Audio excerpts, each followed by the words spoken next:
Bonjour à tous et soyez les bienvenus à cet événement spécial sur la conférence des femmes de la Méditerranée. Nous allons parler de construire des sociétés post-Covid-19 égales et sûres pour les femmes et les filles.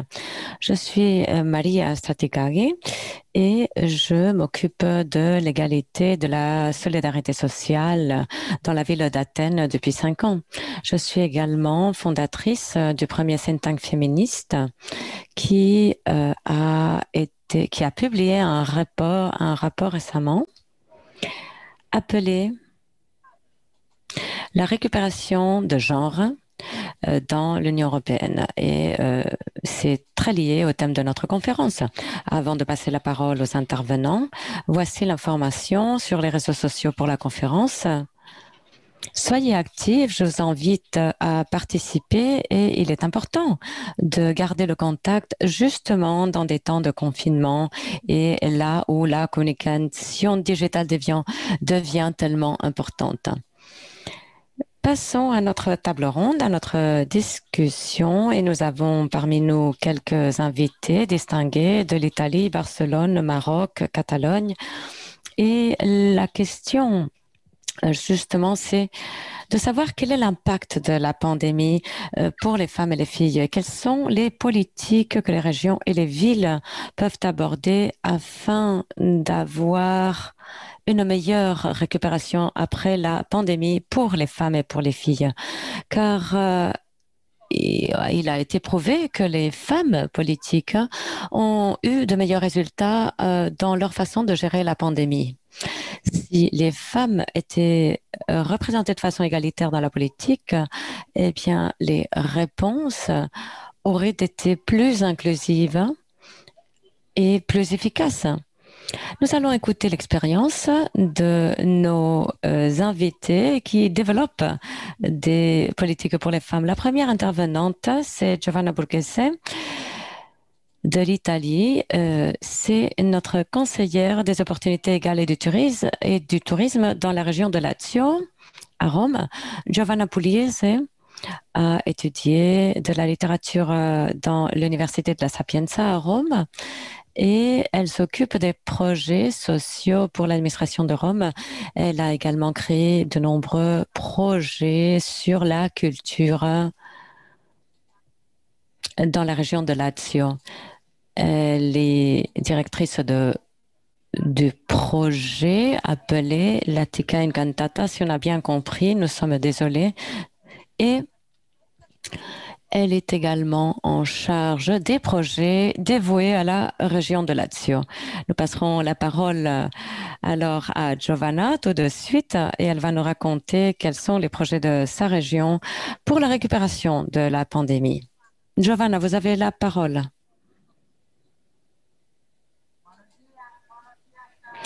Bonjour à tous. Je suis très contente d'être ici parmi vous dans cette réunion qui souhaite partager les bonnes pratiques que nous avons développées au cours de nos réunions, au cours des derniers mois tellement compliqués. Je crois à la possibilité de partager dans notre réseau nos expériences afin d'améliorer nos résultats.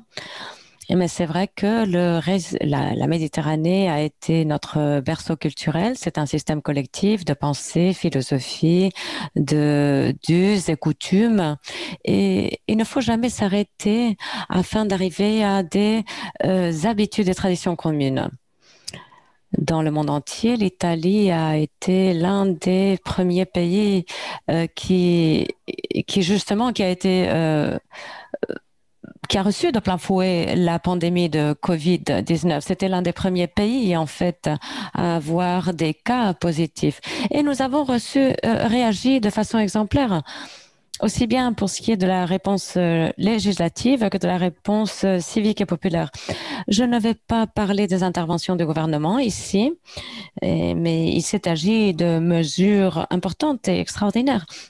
Je vais tout simplement parler des actions que nous avons développées en tant que région, des actions parallèles, des actions complémentaires. Et c'est vrai que le Conseil du Lazio, avec notre président, Monsieur Zingaretti, qui est le président du Parti démocratique, l'un des deux partis au gouvernement, eh bien, il a priorisé le Pronto Casa et il a dévoué 450 millions d'euros afin de défendre, afin de lutter pour la liquidité des petites entreprises, pour l'accès au crédit, pour les petites entreprises, pour les pensionnistes, pour y accéder de façon simple. Outre ces 450 millions, nous avons également dévoué 56 millions pour protéger les loyers, les baux par rapport au logement, et nous avons également déboursé des millions d'euros pour l'achat de nourriture pour les familles en détresse. Nous avons vraiment suspendu des impôts qui n'étaient pas raisonnables à l'heure actuelle, tels que l'impôt sur les voitures. Nous avons développé le smart walking dans toutes les administrations et nous avons également alloué 8 millions pour les garderies publiques, 2 millions pour les garderies, 4 millions pour l'attention aux personnes âgées et encore aussi des millions pour les personnes sans emploi. C'était un effort énorme pour agir pas à pas pour contrer le virus. Outre la situation actuelle et outre les données, il pourrait paraître que notre région, avec 6 millions d'habitants, est celle qui s'en sort le mieux dans la façon d'organiser la crise avec une vigilance extraordinaire. En tant que conseillère de tourisme, je ne peux pas oublier la contribution de 20 millions d'euros pour les entreprises du secteur touristique, des hôtels, des restaurants, des agences de voyage, des tours opérateurs. C'est 20 millions non remboursables. Voilà, c'était dans tous les cas des mesures d'urgence pour aider les personnes et les entreprises en détresse. Cependant, chacune de ces actions a eu une finalisation, un projet avec une vision à court, moyen et long terme. Par conséquent, pour tenter de répondre à votre question, je vais vous dire ce que nous avons fait et ce que nous faisons encore aujourd'hui pour les femmes en temps de pandémie. Je vais commencer par une action symbolique. Au cours des mois d'avril et de mai, nous avons fait une grande campagne de communication avec la participation d'acteurs, de personnes du monde du spectacle pour contrer la violence domestique avec le numéro de téléphone national actif 24 heures par jour, disponible en italien, français, anglais, espagnol et arabe. Pourquoi? Eh bien, parce que au cours du mois de mars, les appels avaient chuté justement parce que les femmes ne disposaient pas de l'intimité nécessaire pour déposer leur plainte. Au cours des semaines après cette campagne, nous avons vécu une augmentation de ces appels, c'est-à-dire que nous avons vu que nous avions besoin de cette information. Nous avons également ouvert des centres résidentiels, nos maisons de sécurité, c'est-à-dire les centres de violence non résidentiels aussi. Aujourd'hui, notre réseau compte 26 centres anti-violence, 9 maisons de sécurité et une maison d'accompagnement. Nous rajouterons bientôt un centre ainsi que 6 autres maisons de sécurité. Et en plus, lors de la période de COVID, toutes les admissions dans ces centres se sont produites dans la plus grande sécurité. Je voudrais également vous parler de la contribution pour la liberté et pour la sortie du circuit de la violence. C'était 5 millions d'euros alloués aux femmes victimes de violences domestiques admises dans un centre ou dans une maison de sécurité. Nous avons déjà réparti 106 contributions avec qui représentent en fait 500 000 euros.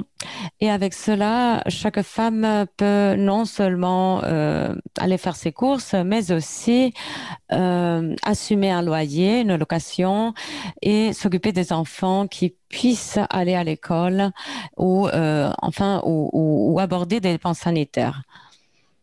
Nous avons également prévu des périodes de vacances pour les femmes de ces maisons et nous leur avons permis de participer à distance à des sessions de projection de cinéma, par exemple le cinéma de Rome.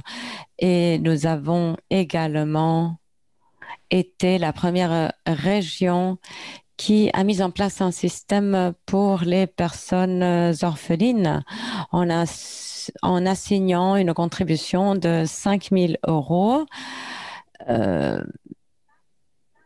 tous les ans jusqu'à l'âge de 20 ans de ces personnes, de ces mineurs. Nous avons également établi un protocole extraordinaire avec l'aide des avocats afin d'aider dans le procès pénal ou civil pour les victimes de la violence, c'est-à-dire pour assumer ce procès judiciaire. Je voulais également vous parler de deux initiatives liées au monde du travail et à l'école également. Nous avons introduit un cadre de service public très important, un système d'évaluation spécial aussi pour les entreprises qui effectivement croient à la présence des femmes dans leurs organisations et aux résultats. Les résultats, j'en suis sûre, vont être extraordinaires.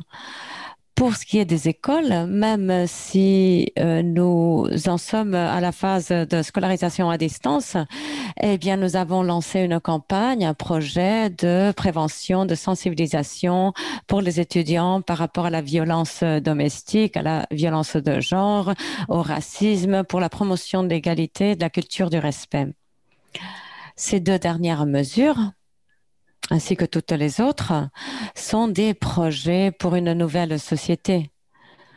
Dans une culture qui est souvent trop sexiste, nous voyons un changement radical et nous voulons un monde où l'égalité de genre ne soit pas seulement une expression, mais vraiment une réalité. Je vous remercie de votre attention et je vous remercie de votre invitation. Je m'excuse parce que je ne peux pas rester lors de toute la session de la matinée. Cependant, si vous avez des questions, mes collaborateurs vont me le transmettre. Je vous remercie.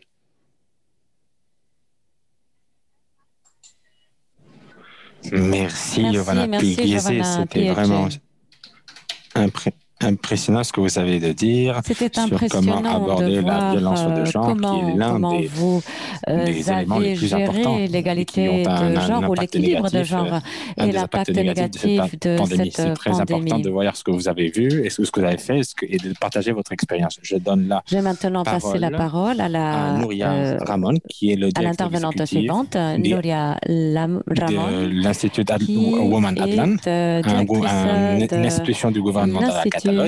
Nouria a une maîtrise en psychologie et un master spécialiste en psychologie des enfants et des adolescents, c'est-à-dire que c'est très spécifique. Et postdoctorat. Elle travaille également dans le domaine des politiques de genre.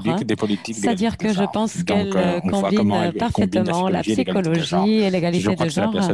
Et je suis sûre qu'elle va vraiment nous illustrer.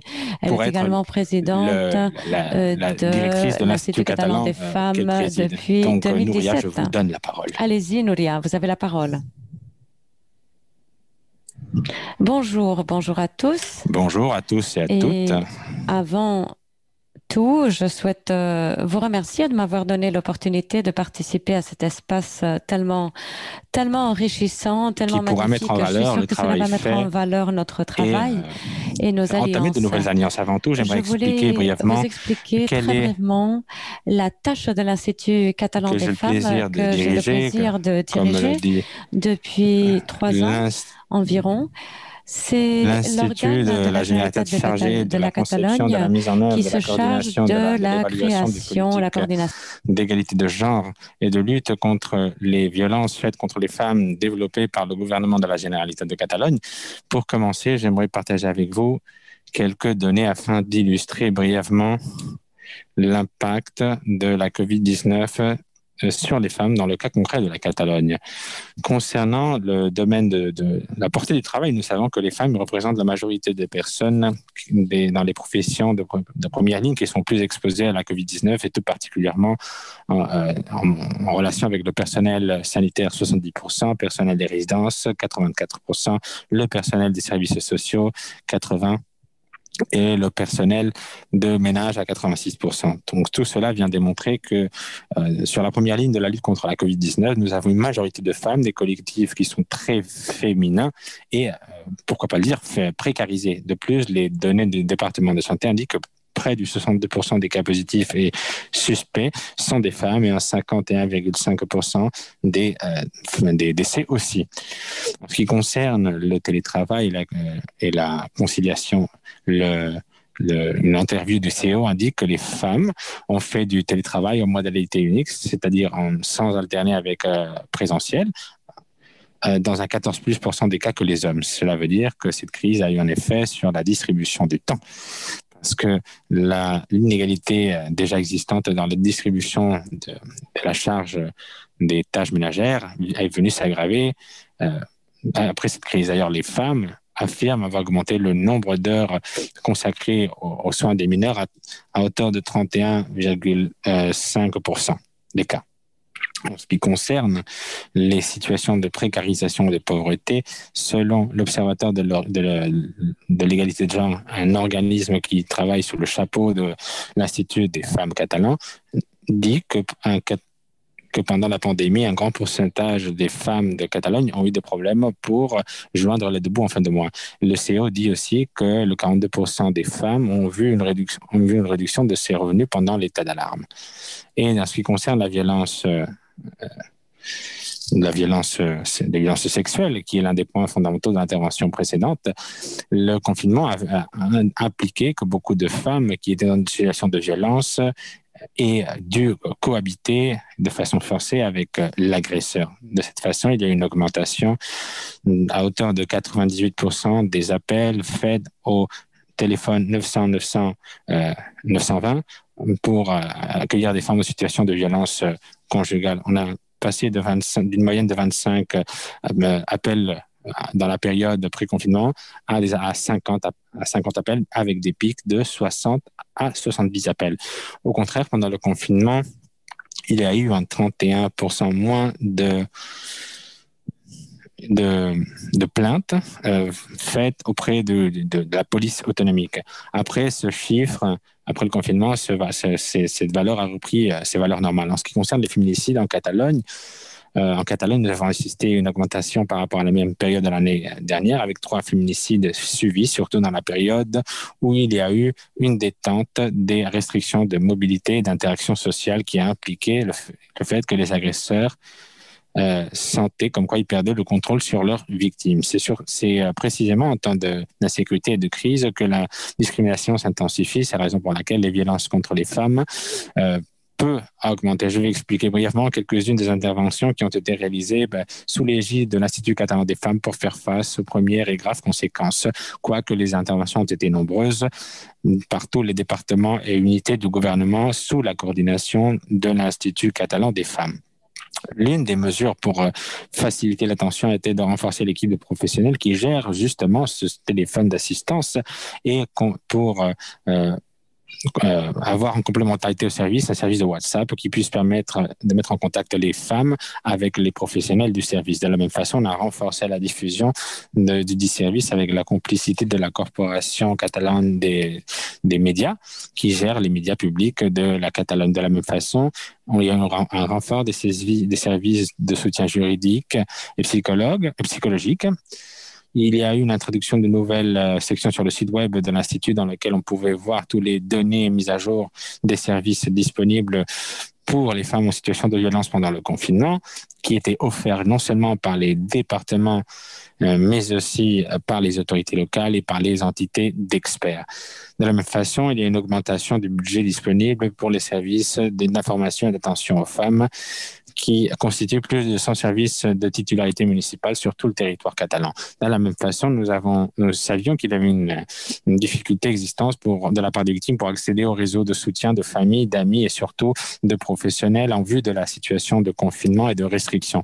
Dans ce sens, nous avons lancé une campagne qui s'appelait un établissement libre de violences sexuelles, dans lesquels les établissements qui étaient ouverts dans des moments qui étaient ouverts pendant le confinement, comme les pharmacies et autres, pouvaient imprimer un panneau informatif pour informer les clientes de la possibilité d'appeler le téléphone d'urgence le cas échéant. Et ce panneau était disponible en 10 langues différentes et il a été téléchargé plus de 1000 fois jusqu'au 5 mai, donc pendant ces premières semaines de confinement. À travers les réseaux, nous avons lancé la campagne « Reprends le gant » en jouant avec cette similitude.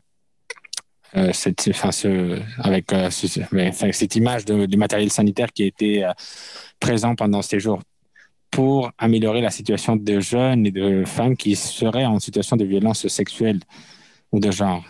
L'idée, c'est leur montrer les ressources qui étaient à leur portée et promouvoir un espace virtuel solidaire et sécurisé pour briser l'isolement qu'elle pourrait être en train de vivre. Dans le cas des services d'information et de soutien aux femmes, nous avons renforcé la coordination avec tous les professionnels et avec des lignes spécifiques d'accompagnement et de suivi de ces professionnels qui étaient dans une situation très complexe et qui n'a pas cessé d'exister à présent, pour disposer d'informations mises à jour pour savoir quels sont les changements de service et aussi avec un échange de données dans la volonté, dans l'esprit de détecter de façon immédiate les principales difficultés et les principaux besoins. C'est tout autant important, non seulement d'aborder les politiques d'inégalité, il est important d'avoir des politiques du point de vue féministe et intersectoriel. Par le biais de l'Institut, nous avons transmis à différents espaces quelques idées qui peuvent contribuer à améliorer la situation des femmes et des enfants, comme par exemple quelques-unes que je vais dénommer les campagnes d'impact et de sensibilisation qui s'adressent aux hommes en ce qui concerne la co-responsabilité dans le partage du temps, établir l'obligatoriété pour la demande de permis, la flexibilisation des horaires de travail, de télétravail et surtout à cause de la situation créée par la pandémie, des aides économiques avec des critères d'inclusion de la perspective de genre ou le renfort du soutien aux femmes mineures qui ont été touchées par ces situations de violence, soit de façon directe ou indirecte. Pour terminer, souligner que pendant la quarantaine, nous avons continué à contribuer sur le plan régional, mais aussi euro-méditerranéen, parce que nous considérons que les alliances et les échanges peuvent contribuer à contrer d'une façon plus positive les défis qui se posent.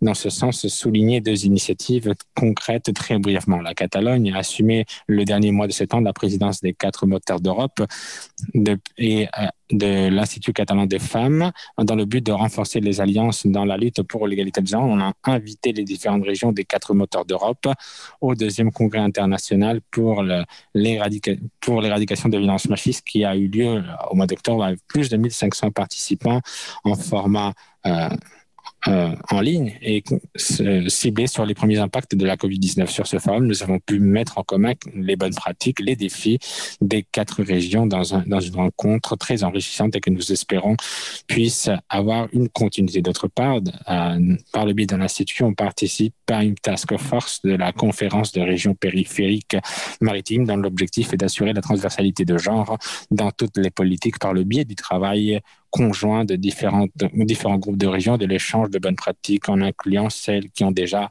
été menées à terme pendant la pandémie. Pour terminer et pour donner quelques titulaires qui vont nous permettre d'ouvrir le débat dans les questions qui suivront, mettre en exergue l'importance de la collaboration interinstitutionnelle, le travail en réseau avec les entités féministes et expertes sur le plan local et sur le plan régional et global. Et le besoin et la nécessité d'établir des stratégies de collaboration qui empêchent d'aller en arrière suite à cette crise en matière de droits humains des femmes.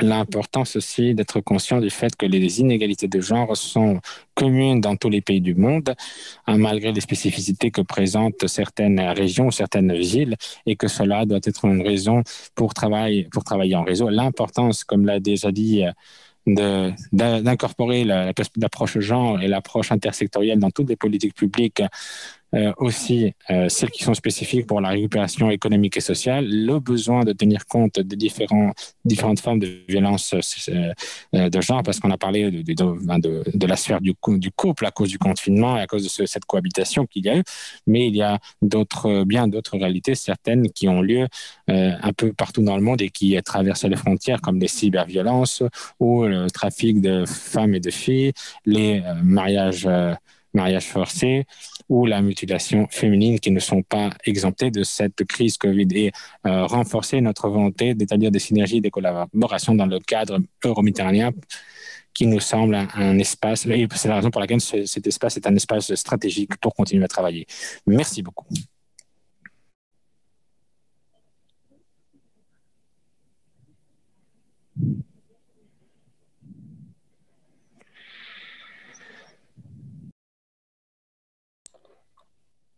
Au cours de la pandémie, merci Nouria, c'est très important d'avoir établi ces lignes de travail. Je vous remercie aussi de votre invitation pour collaborer et pour faire du réseautage. C'est très important parce que c'est justement ce que nous propose cet espace numérique digital d'aujourd'hui. Ça nous force à collaborer entre nous en Méditerranée. Je pense que c'est très, très important d'avoir tout cela en tête quand on parle de l'impact de la COVID chez les femmes et les filles. Nous passons maintenant à notre troisième intervention. Nous passerons la parole à Madame Alicia Ramos, qui a une maîtrise en droit, master en histoire culturelle et outre ses études, elle a fait partie du Parlement espagnol et aujourd'hui, elle s'occupe de la zone métropolitaine de Barcelone. Elle est conseillère de la femme dans le monde rural. Elle s'occupe également de droits sociaux et du féminisme et de la justice sociale dans la ville de Barcelone. Alicia, nous serons très contents de vous écouter. Vous avez la parole. Bonjour à tous et merci de m'avoir invité. J'excuse l'absence de Madame la conseillère Laura Pérez de féminisme et d'égalité sociale, mais malheureusement, elle n'a pas pu être ici aujourd'hui parmi nous. Comme Nouria Ramon le disait, je suis tout à fait d'accord sur le fait que nous devons nous coordonner davantage au sein des institutions et entre les institutions. Et en tant que féministe et municipaliste, je pense que c'est grâce à la gouvernance participative qui renforce la participation des femmes et des villes. Eh bien, je pense que c'est à partir de là que nous arriverons à construire des villes plus justes et équitables. Et je comprends qu'il y a des changements structurels qui doivent se produire. Et voilà, nous sommes également limités aux contraintes un petit peu par nos compétences et tout ceci doit changer. Il faut arriver à d'autres niveaux. Il faut aborder également le niveau de l'État, mais bien sûr, nous sommes ici au sein de la municipalité aussi préoccupés par les politiques migratoires qui se sont aggravées depuis la crise. Nous sommes, comme on le sait bien, dans une situation de crise. Et dans ce contexte-là, eh bien, les villes sont stratégiques pour la contention de tout, mais aussi pour l'articulation de mesures politiques pour répondre à la crise. Et comme Nouria le disait, je pense que cette réponse doit être fournie avec une vision intersectorielle et transversale afin de pallier les formes d'oppression et d'inégalité sociale que nous témoignons. La pandémie a mis en exergue cette exacerbation de la pauvreté et je pense aussi que la crise donne une opportunité au féminisme parce que la réponse de la crise doit se donner à partir du féminisme aussi, mais une réponse collective.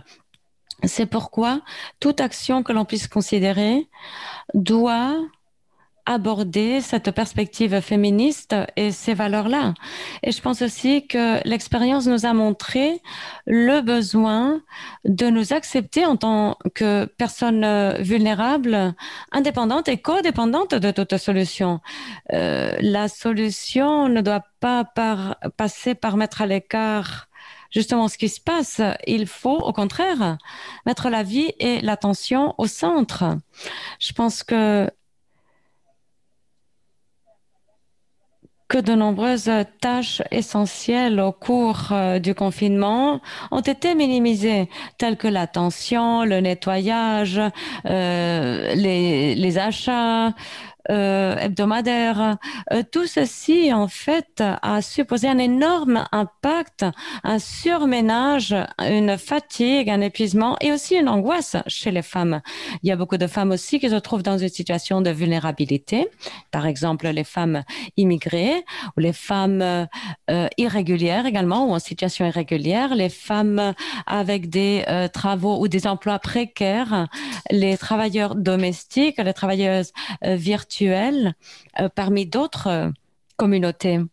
Aussi, la COVID nous a permis de poser notre regard sur les personnes du collectif LGTBI et ceci nous a beaucoup préoccupés lors de la pandémie parce que nous avons témoigné de cas de violence contre des femmes transsexuelles. C'est déjà un collectif qui subit beaucoup plus fortement le chômage et en plus à cela s'ajoutent ces cas de violence. La crise a fait ressortir, mais ce n'était pas tellement quelque chose qui a été provoqué par la crise elle-même, parce que cette réalité existait déjà. Mais c'est vrai qu'avec la crise, ces cas ont ressorti. Et nous voulons, par le biais de la campagne contre la pauvreté et la précarité mise en place en 2016, nous voulons réduire la pauvreté chez les femmes. Nous voulons mettre l'accent dans la racine du processus de dégradation vers la pauvreté et vers la précarité et nous voulons mettre en place aussi les instruments justement pour pallier cela. Nous sommes de toute façon bien sûr conscients des limites que nous avons aussi bien au niveau de nos compétences qu'au niveau de nos ressources. Cependant, nous savons bien que nous devons travailler sur un changement structurel. Dans ce moment de crise, nous nous sommes retrouvés avec des situations vulnérables qui ont requis une réponse immédiate. Et en ce sens, il y a des actions qui sont dédiées à couvrir les besoins immédiats des collectivités les plus vulnérables. Mais bien sûr, il faut continuer notre travail parce qu'il faut voir le long terme et il faut, comme je le dis, produire un changement structurel. Et là, je suis tout à fait d'accord avec Nouria. Les changements structurels doivent se produire en tenant compte de la perspective féministe et de ses valeurs universelles. Autrement, nous ne pourrons jamais établir un changement structurel profond.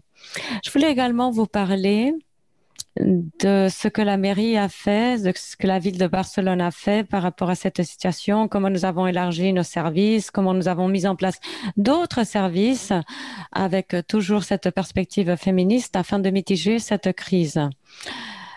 Pour cela, et là, c'était toujours une vision que nous avons toujours préservée, nous avons souhaité impliquer tous les services Et toutes les communautés, les femmes, les féministes, la communauté LGTBI, et nous avons voulu avoir une approche transversale. Alors, quelles sont les mesures que nous avons abordées à partir de la ville de Barcelone? Eh bien, nous les avons abordées en bloc, mais nous avons également centré notre priorité sur les mesures pour garantir un minimum de recettes, de revenus. Nous avons mis en place une série de mesures économiques pour les femmes sans revenus, pour les femmes ayant un emploi informel, parce que beaucoup d'elles, avec la pandémie, elles n'ont pu plus jouir d'aide ou d'allocations auxquelles elles avaient droit. Nous avons également favoriser les programmes de création d'emplois, de génération de revenus pour les femmes vulnérables. Et nous nous sommes centrés sur le travail féminin et nous avons agi sur les femmes ayant des situations précaires, par exemple les familles monoparentales ou les femmes victimes de violences.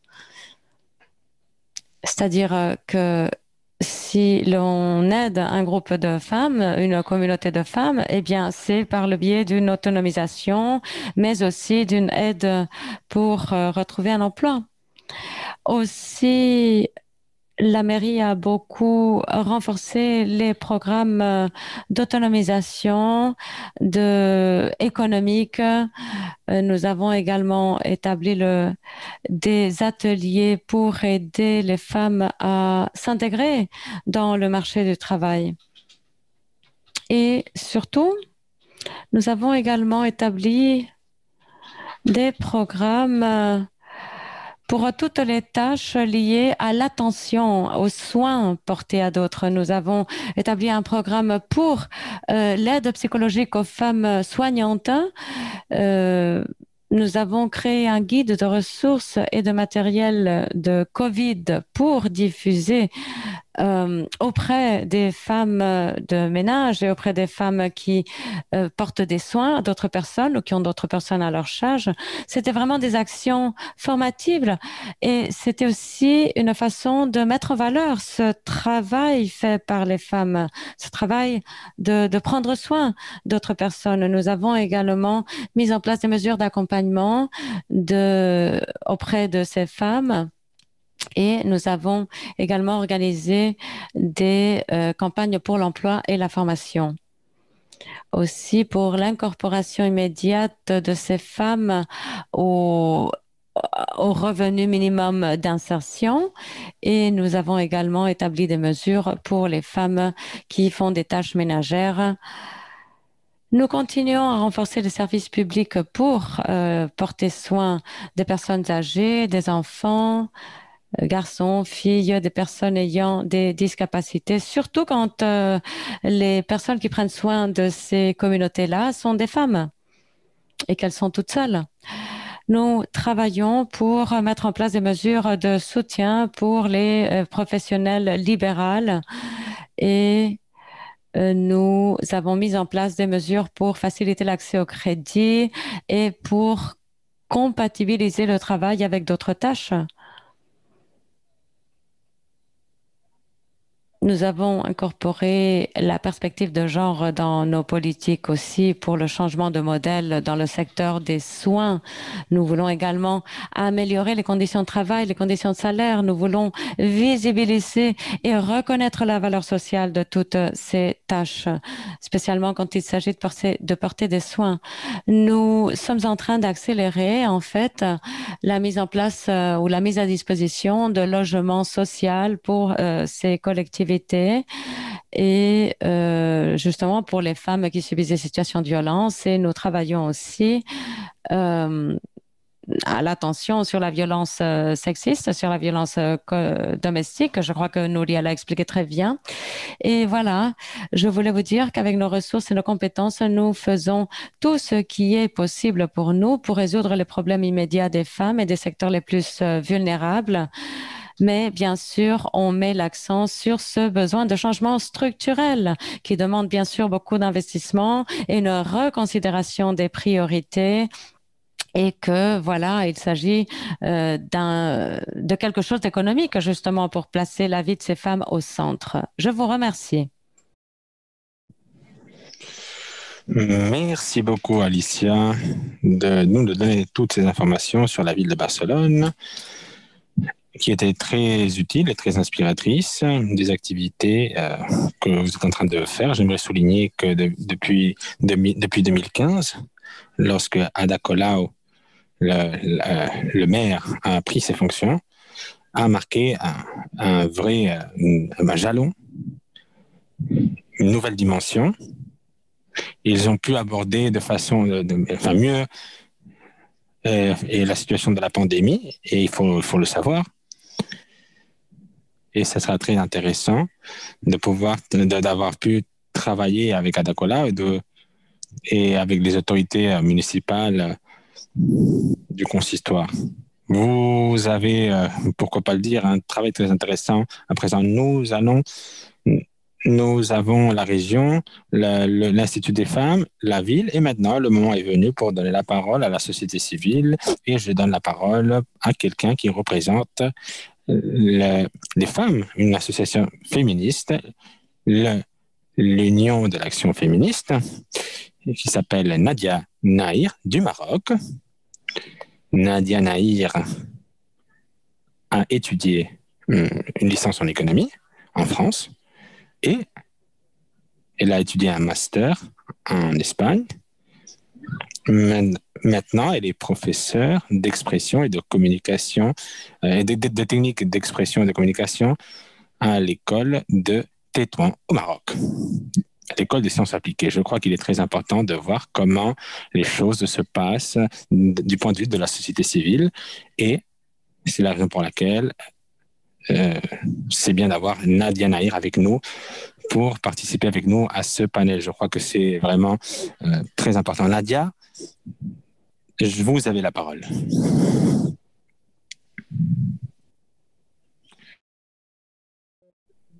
Ta présentation. Je suis vraiment très contente d'être parmi vous et je vous remercie pour l'invitation que j'ai pu avoir. J'aimerais tout à fait au début dire que partout dans le monde et plus particulièrement dans la région méditerranéenne, la pandémie a eu des effets négatifs sur la situation des filles et des femmes, parce que malheureusement, ce que nous partageons le plus dans le monde, nous les femmes, c'est le patriarcat, et qui a bien sûr qui conduit à tous ces effets négatifs. Des effets négatifs qui bien sûr existent, mais qui sont d'intensité très différente selon où on se situe, soit au nord ou au sud de la Méditerranée, mais sachant qu'il y a aussi des suds dans le nord de la Méditerranée. Et bien sûr, selon la situation pré-Covid, les effets vont être totalement différents d'une région à l'autre. Au Maroc, il existe de profondes inégalités de genre, et je vais vous citer quelques données. L'indicateur de Gender Gap situe le Maroc en 2018 dans le 137e rang sur 149 pays. C'est-à-dire que nous sommes vraiment dans la queue en matière d'égalité de genre. En matière de participation et des possibilités économiques de femmes, le Maroc se situe dans le 140e rang sur 149 pays. Le taux de prévalence fait aux femmes dans une enquête réalisée par le Haut Commissariat au Plan, qui serait l'équivalent de l'Institut des statistiques en Europe, le taux de prévalence est de 54,4%. C'est-à-dire que plus d'une femme sur deux est victime de violence. Et le taux d'analphabétisme reste encore très élevé. Après tant d'années d'indépendance, on est dans les 42% pour les femmes, alors que pour les hommes, c'est dans les 22%. Donc, c'est le double par rapport aux hommes. Aussi, le ratio de mortalité maternelle est encore très élevé, 73 décès pour 100 000 naissances, malgré tous les progrès que l'État a essayé de faire dans ce domaine. Donc, vous voyez, je ne donne que quelques chiffres, vous voyez l'étendue des inégalités. Ici, à ces données, on ajoute les intersectionnalités pour les femmes migrantes, pour les femmes dans une situation de handicapé, etc. Nous allons avoir encore des inégalités beaucoup plus profondes. Donc, ce qui fait que la pandémie du Covid n'a fait qu'amplifier, aggraver et exaspérer les inégalités de genre qui sont déjà existantes. Malheureusement, au niveau de la gestion de la crise, des mesures spécifiques, la grande oubliée a été l'approche genre, soit au niveau national, soit au niveau local. Très brièvement, quels sont les impacts? Je ne peux pas dire tout, mais je vais relever les plus importants. L'impact multiple et sont interdépendants. D'abord, le premier impact du confinement et de la pandémie a été le danger et le risque qu'ont subi les femmes en matière de violence faite aux femmes. Ça a été universel, je crois, mais ici, la situation a été beaucoup plus grave. L'Union de l'action féministe, à elle seule, a reçu plus de 1000 plaintes téléphoniques de femmes victimes de violences, et seulement entre mars et août, et le mois d'août. C'est vrai que le ministère public a réagi immédiatement et a créé des plateformes et des applications numériques, mais il ne faut pas oublier que les femmes n'ont pas pu accéder à ces plateformes et à ces applications à cause du taux d'analphabétisme dont j'ai parlé tout à l'heure, mais aussi à cause de la brèche numérique de genre qui existe au Maroc, sachant que les femmes ont moins d'accès aux nouvelles technologies. Il y a eu une mobilisation très forte et très importante des associations, mais qui reste très insuffisante face à l'absence de mécanismes de protection des femmes survivantes aux violences. C'est l'État, ce sont les collectivités locales. Quand je dis les collectivités locales, territoriales, ça veut dire les régions, les municipalités qui doivent assumer ce rôle de protection des femmes victimes de violences. Les associations peuvent être des accompagnatrices, mais ne devraient pas avoir à gérer un phénomène aussi grave et aussi important. Un des deuxièmes impacts, ça a été, comme l'ont déjà souligné aussi bien Nouria que Alicia, c'est que les femmes, elles sont en première ligne de la pandémie en tant qu'infirmières, en tant que médecins, en tant que sages-femmes, etc. Au Maroc, les femmes représentent 58% du personnel médical et 67% du personnel paramédical. Les femmes de ménage qui se trouvent dans les services, dans les hôpitaux, sont très souvent contractées par des agences intérim, très souvent sans aucun contrat de travail et sans aucune protection sociale. Et bien sûr, un des impacts, ça a été la perte de l'emploi, notamment sachant que les femmes sont surtout dans l'informel. Le taux d'activité des femmes au Maroc représente à peine 22% et il est en régression depuis les années 90 pour différentes raisons que je n'aurai pas le temps de soulever. Et le taux de chômage pour les femmes, il est le double des hommes. Et les femmes, suite à la pandémie, suite au confinement, les femmes se sont retrouvées dans une situation de précarité extrême. Et la condition de pauvreté, de précarité mène les femmes et les filles à la prostitution et au mariage des mineurs. C'est l'un des premiers facteurs de mariage des mineurs et de la situation de prostitution. Et si le mariage des mineurs, on le sait, est une forme de traite des êtres humains, la prostitution peut aussi se convertir très très rapidement aussi en traite pour exploitation sexuelle ou pour exploitation pornographique, et on a eu quelques cas dans l'association, notamment la cybercriminalité. On s'est rendu compte que la traite des êtres humains, et particulièrement des filles et des femmes, a énormément augmenté dans la région méditerranéenne. Et récemment, il y a à peine une semaine, nous avons eu une rencontre avec un réseau des associations dans le monde, dans la région MENA, dans les pays arabes, et on a constaté les différentes formes de la traite qui ont énormément augmenté, notamment l'exploitation sexuelle et notamment le mariage des filles et l'exploitation des filles dans la mendicité, etc.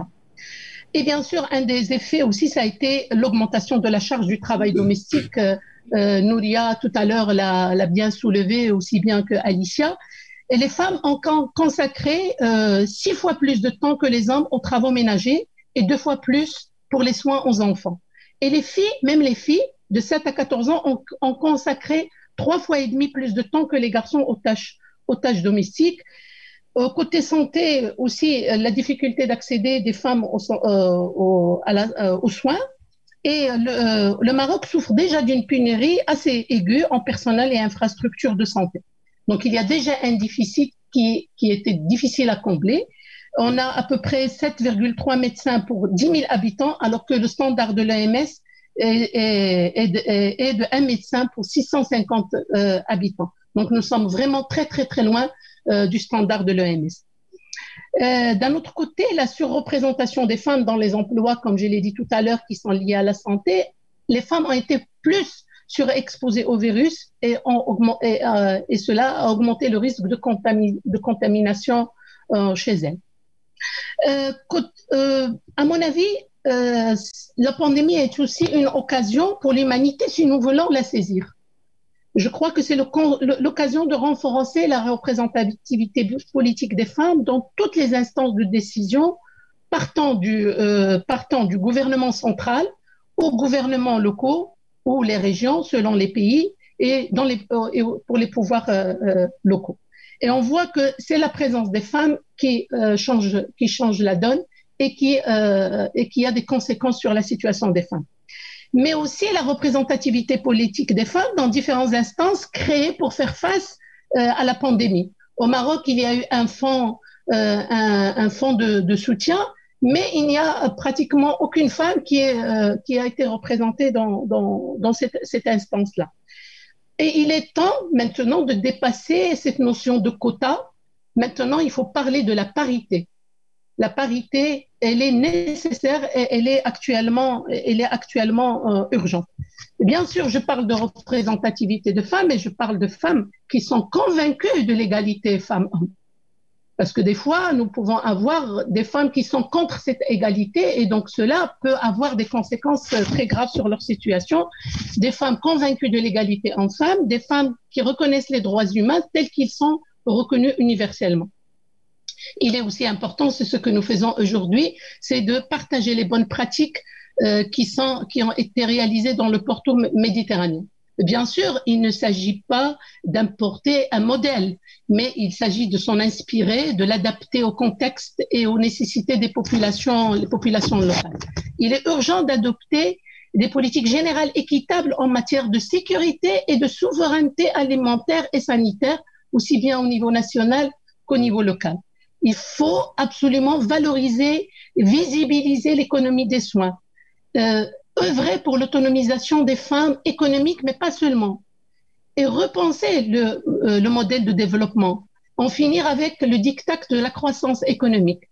La santé, l'éducation, un logement décent, l'accès à l'eau doivent être reconvertis en biens et services publics. Les politiques récentes des dernières années adoptées par beaucoup de pays dans la privatisation et la gestion déléguée de ces services est à revoir dans l'immédiat et a démontré qu'elle avait des effets néfastes sur les populations, surtout les populations vulnérables.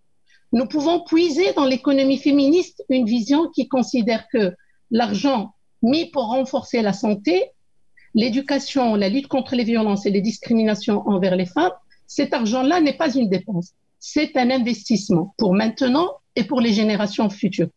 Une vision féministe qui remet en question le système ultralibéral, qui met les êtres humains au service du capital et non le contraire. C'est-à-dire devrait mettre le capital au service du bien-être des êtres humains, des personnes, femmes et filles inclus. Nous devons œuvrer dans ce sens-là. Merci beaucoup.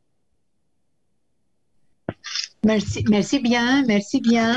C'était vraiment très important de mettre de nouveaux thèmes dans la table de notre discussion aujourd'hui, comme la cybercriminalité et la traite humaine. C'était très important. Et je suis vraiment ravie de vous entendre parler de la parité et qui est déjà quelque chose de très important pour résoudre le problème de politique. Et aussi, je voudrais dire que la valorisation de l'économie des soins, c'est vraiment au cœur de politiques que nous devons développer partout. Et alors, c'est une occasion donc de penser d'une autre façon. C'est une occasion, la pandémie peut donner une occasion de changer la façon qu'on pense et qu'on voit la situation. Donc, merci bien, Nadia, pour votre intervention. But I go back to English now and I will try to alors, je vais passer à l'anglais. Excusez-moi. Oui. So I will come to in English now and oui, je vais passer à l'anglais et je vais les 3 premières questions que nous avons pour notre discussion. Alors, la première question que nous avons de l'audience est la suivante. Nous avons besoin de coordonner nos efforts afin de réduire les effets de la pandémie auprès des femmes.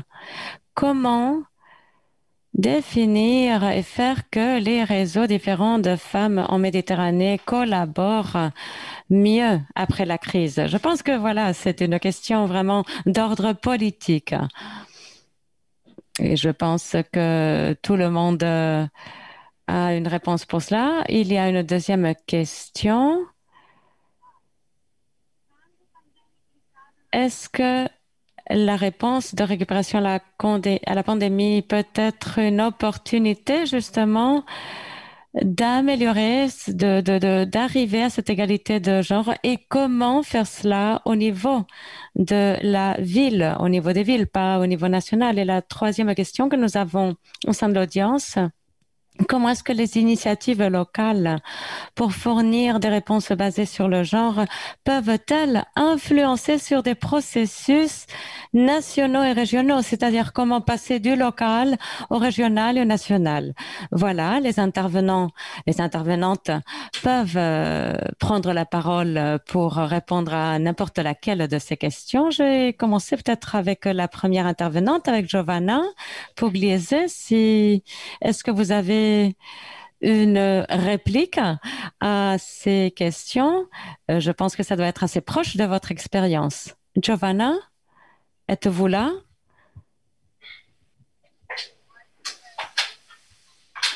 Je vais alors passer la parole à Nouria Ramon. Nouria, est-ce que vous avez des éléments de réponse par rapport aux questions posées? Oui, bonjour. C'est des questions très, très vastes. Et en fait, lors de mon intervention, j'ai déjà évoqué certaines lignes qui pourraient nous aider. Peut-être qu'il y aurait d'autres lignes à évoquer en termes de ville, mais c'est vrai que le travail en réseau est certes fondamental, non seulement entre institutions, mais vraiment aussi avec des plateformes et d'autres entités féministes qui travaillent à différents niveaux. C'est-à-dire que je pense que cette coordination et ce travail en réseau peut vraiment nous aider pour que certaines initiatives et bonnes pratiques à échelle locale soient reproduites ailleurs et qu'elles puissent avoir un impact global. Et je pense que ce serait là un élément stratégique en générant des espaces pour partager des bonnes pratiques, pour mettre en valeur le travail qui est fait, également pour souligner les défis que nous rencontrons. Et c'est vrai que certains défis sont effectivement importants et d'autres défis doivent encore être découverts parce que, bien sûr, la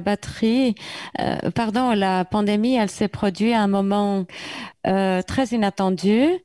Et je pense que, voilà, nous nous situons dans différents moments, différentes vagues, c'est-à-dire que toutes ces mesures que nous mettons en place et que nous faisons en réseau ne peuvent pas être occasionnelles. Il doit s'agir plutôt d'un travail permanent en continuité justement pour forger des alliances qui durent dans le temps.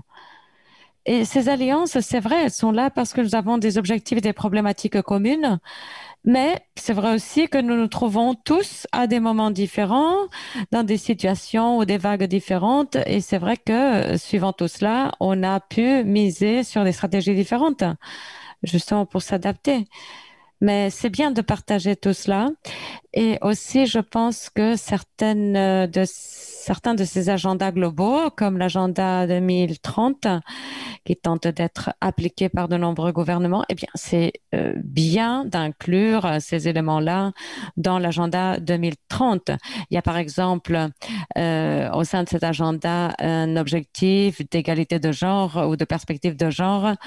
Et là, je pense que le fait d'incorporer ce regard de façon effective sur cet agenda, cette perspective de genre, eh bien, je pense que ça peut vraiment nous aider parce que ça augmente la sensibilité par rapport à ce sujet. Nous tentons tous de travailler dans ce sens et saisissons donc cette opportunité et contribuons ainsi à donner ce regard à tous ces thèmes parce que voilà, en faisant référence justement à ce qui est établi par l'agenda 2020, eh bien, voyons si on peut tracer des alliances avec différents espaces qui, des fois, n'ont peut-être pas des compétences spécifiques en matière de genre, mais c'est bien d'introduire ce regard parce que il s'agit d'un sujet transversal.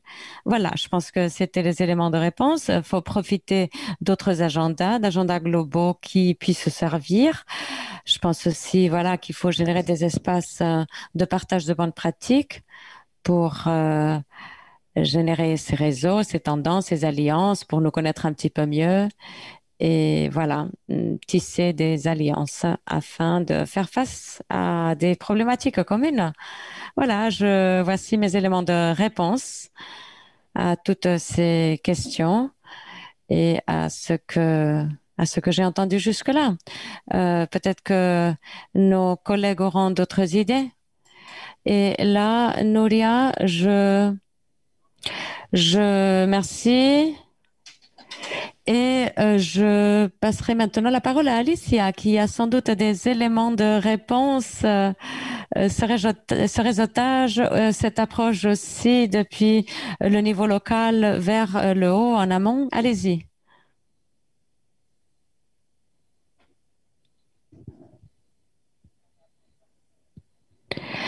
Merci beaucoup, Maria.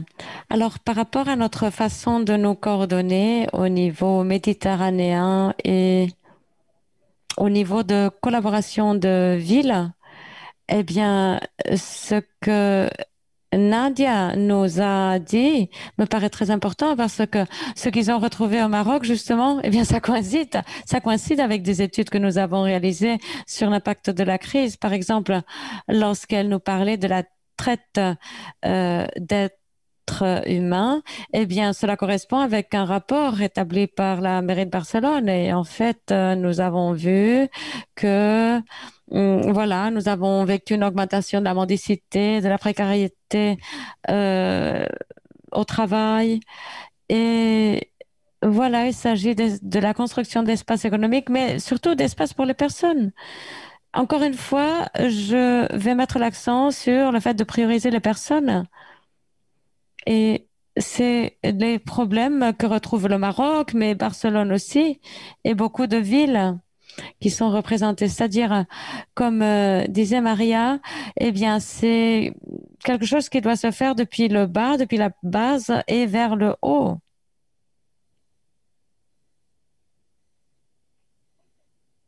Très bien. Vous avez répondu à la question? Ah oui, en fait, là, c'était la première question. Maintenant, je souhaiterais aborder la deuxième question. Comment est-ce que cela est une opportunité pour favoriser la perspective de genre dans les politiques locales? Ici, nous travaillons beaucoup sur des mesures très concrètes.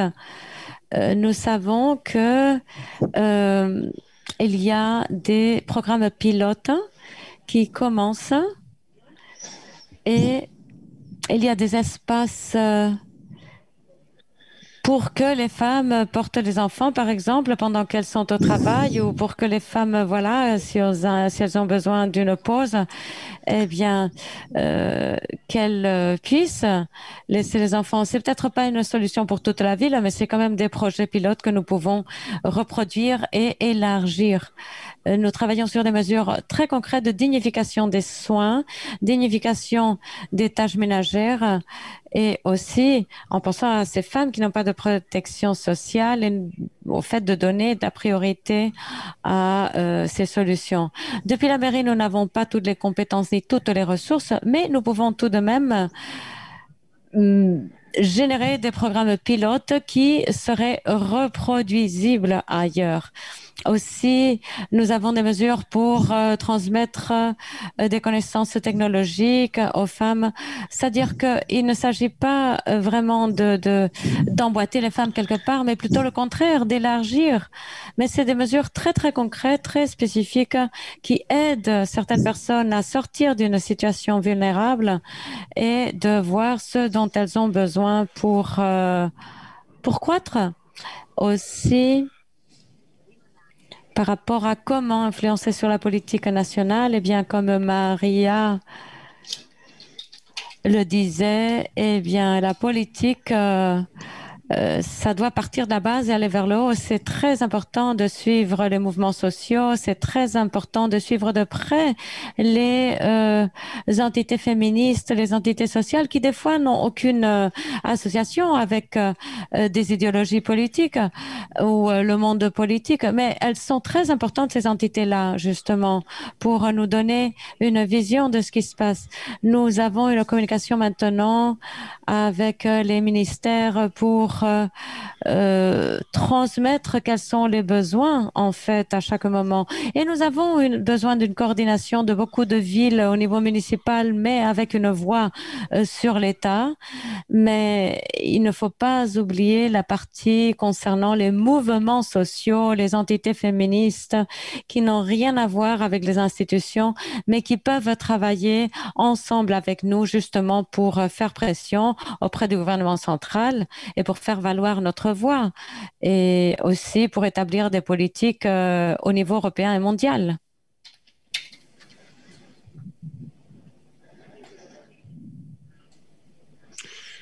Je ne sais pas si vous avez besoin d'informations sur des politiques plus concrètes qu'on mène depuis la mairie, n'hésitez pas à nous contacter. Merci beaucoup, Asia, pour l'instant. C'est parfait.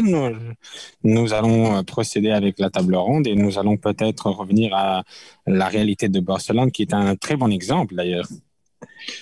Je vais maintenant donner la parole à Nadia pour répondre à ces questions sur le networking et l'approche en amont et en aval.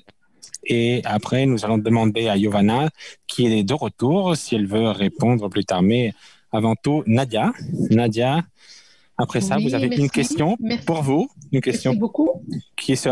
qu'on va poser plus tard. Donc, pour l'instant, je vous donne la parole.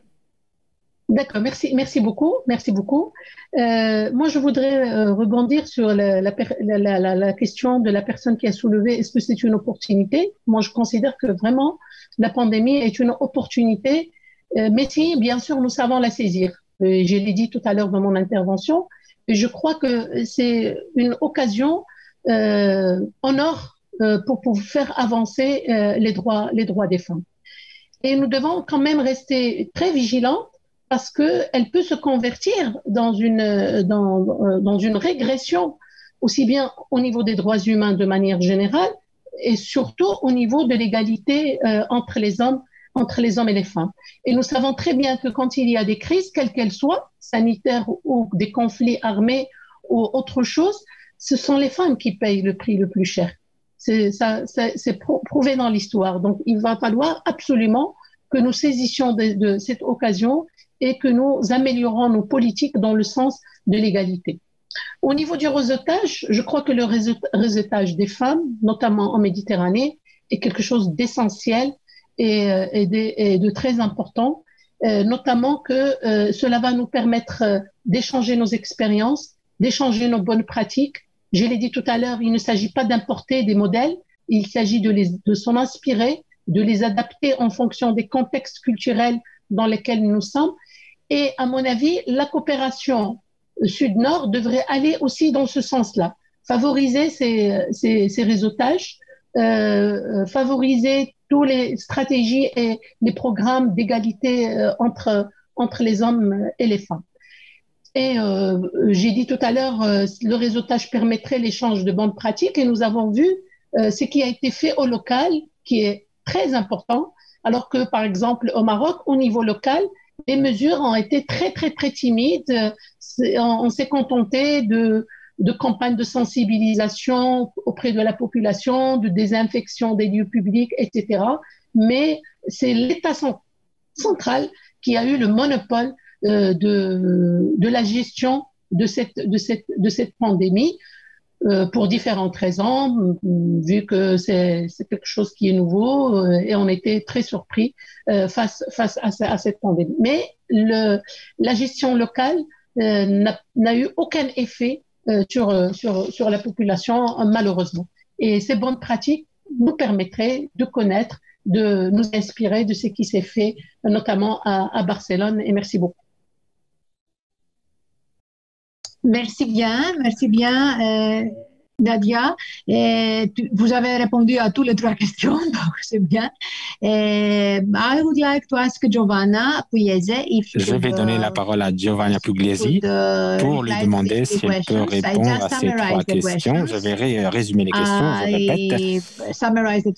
Je répète. One is about communication et sur la communication, le réseautage et dans la région Méditerranée. L'autre, c'est l'égalité de genre peut offrir des opportunités. La crise peut être une opportunité pour l'égalité de genre.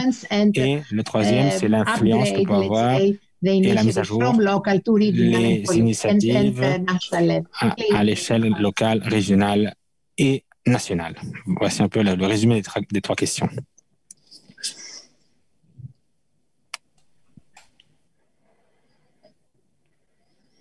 Il faut que vous êtes en mute, Giovanna.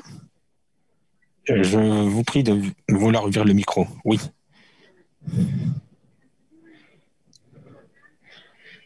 Le réseautage est très important. La collaboration est très importante. Que l'on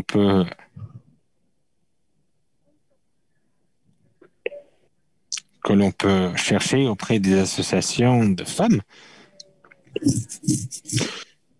Cela dit, en général,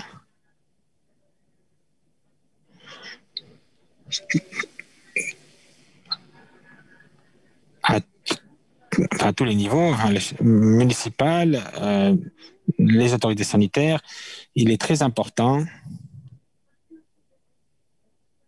d'avoir une situation de collaboration totale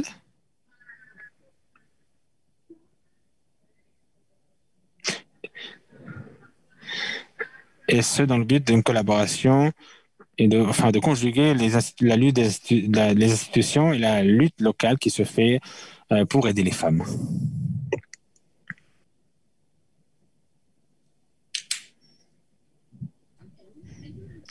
Merci beaucoup. Il y a une question aussi générale pour tout le monde. Je vais la lire. Quel est le rôle de la société civile que la société civile a joué dans la réponse à la pandémie et comment peut-on transformer les initiatives de la société civile dans des politiques? C'est-à-dire, comment est-ce que la société sociale peut-elle être inclue? Je pense que là, c'est vraiment pour les femmes politiques à échelle locale, les 3 premières intervenantes surtout. Alors, je vous passerai la parole. Et aussi, il y a une question spécifique pour Nadia, parce que vous avez soulevé un sujet très important. Je vais lire. Nous avons vu ces initiatives innovatrices afin de lutter contre les effets de genre de la pandémie. Et vous avez dit qu'il y a une brèche digitale. entre les hommes et les femmes. Comment combler cette brèche afin de nous assurer que les femmes peuvent ne pas subir les effets négatifs de la crise? Alors, et la deuxième question pour Nadia, c'est sur le trafic. Alors, considérant le trafic des femmes et des filles dans des pays MENA tels que le Maroc, eh bien, cela est un problème, c'est vrai, mais c'est un problème aussi en Europe, bien sûr.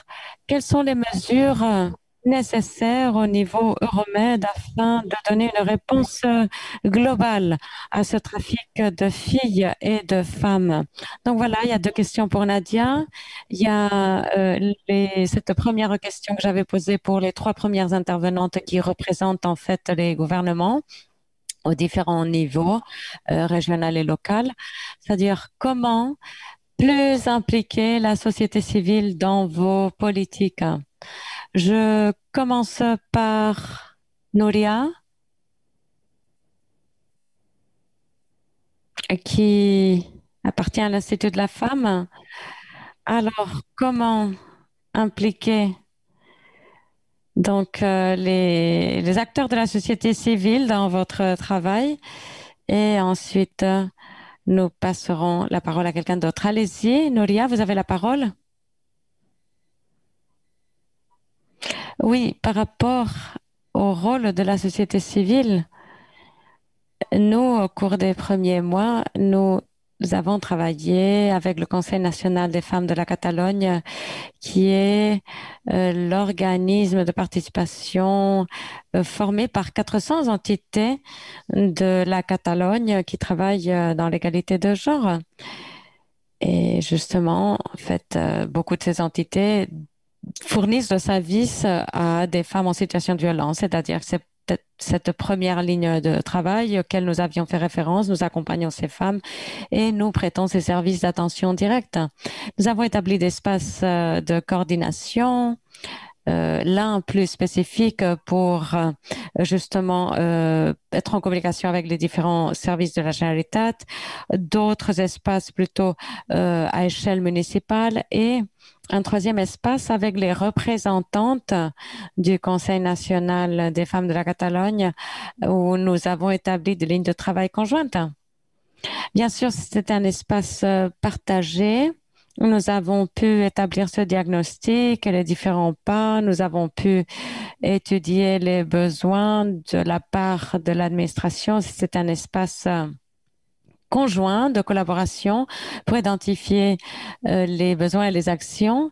Et l'un des éléments que l'on a dégagé et qui est très opportun, justement, c'est un matériel qui peut être utilisé à l'avenir dans d'autres contextes, c'est une série de recommandations dirigées à différents publics. Tout d'abord, eh bien, aux femmes en situation de violence, nous avons construit ces recommandations justement pour qu'elles puissent être conscientes qu'il existe différents services et pour les femmes justement qui ne sauraient pas ou qui n'étaient pas conscientes du fait qu'elles vivaient une situation de violence avant la pandémie et qu'elles l'ont découvert pendant la pandémie, eh bien, on leur a informé de ces services-là. Aussi, nous avons dirigé ces matériels aux professionnels pour justement aussi leur faire part de l'existence de ces services et nous avons également établi une série de recommandations ou orientations dirigées aux citoyens en général. Et parce que voilà, nous travaillons avec les entités féministes et les entités qui travaillent dans ce domaine, mais il faut également informer l'ensemble de la citoyenneté. Et c'est pour cela que nous avons initié cette série de campagnes comme celle de l'établissement sûr pour les femmes victimes de violences sexistes ou une campagne que nous allons lancer de façon plus efficace à partir du 25 novembre, mais que nous avons déjà mise en place au cours de ces derniers temps, appelée Mon agresseur, mon complice. Et là, on veut interpeller la citoyenneté, c'est-à-dire on veut interpeller bien sûr les agresseurs, mais aussi l'entourage des victimes. parce que c'est de la responsabilité de tous de donner ce soutien aux femmes, c'est-à-dire on ne doit tolérer aucune situation. Et là, c'était le travail que nous avons fait lors de la pandémie. Et par rapport au plan de récupération, eh bien, c'est vrai, c'est des plans où nous avons des difficultés parce que c'est des plans qui ont été articulés de façon très rapide, mais nous avons pensé à la participation par l'Institut et par le Conseil avec les représentantes des entités à mettre en place cette transversalité de la perspective de genre. Et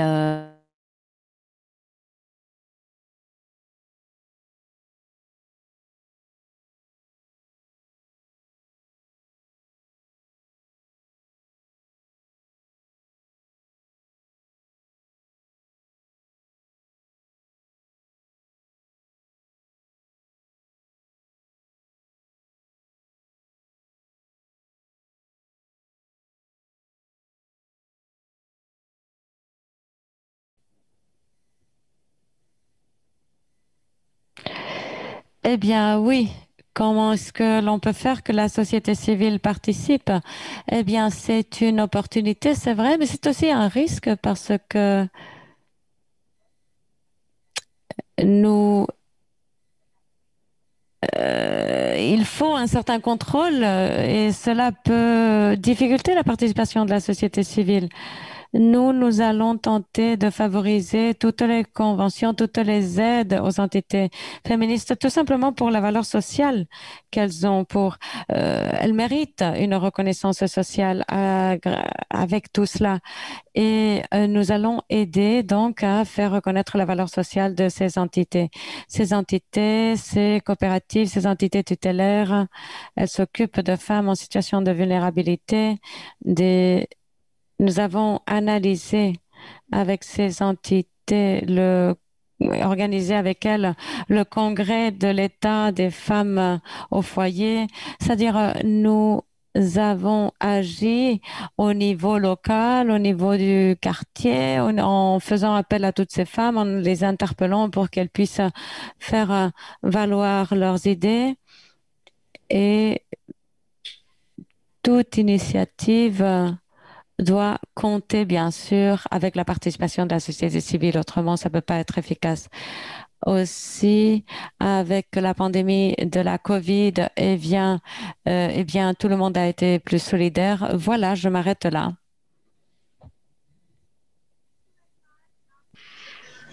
Merci, je donne la parole à Nadia pour les 2 questions. 2 minutes pour des questions, Nadia. Vous avez peu de temps.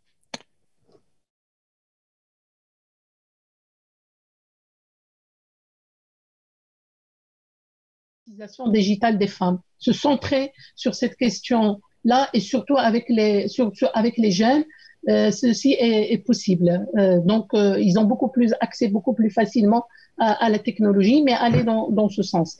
La question sur la traite, les mesures qui sont nécessaires pour lutter, elles sont variées et nécessiteraient une conférence à part entière. Mais je vais aller directement au but.